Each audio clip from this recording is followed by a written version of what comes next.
এত নড়লে কিন্তু আমি রেখে চলে যাবো, বুঝলি? কোনো প্রবলেমই নেই বল, এখানে দাও দিলে আসলে চলে যাবো বাকি। ও ম্যাডাম মেকআপ হচ্ছে।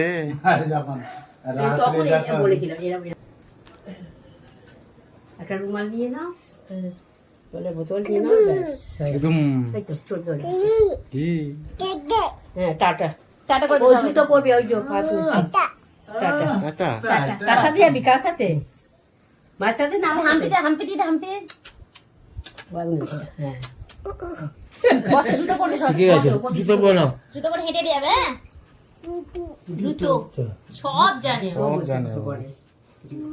ওকে ছোট মনে করছিস তারপরে একটা ভালো জুতো কিনতে হবে, মানে এটা স্টাইল সাথে পরো না, হালকা পারবে। ওদিকে যেতে হবে, টুকি কে আছে ধর তোরে এই যে ধর ধর ধর ধর ধর ধর ধর ধর ধর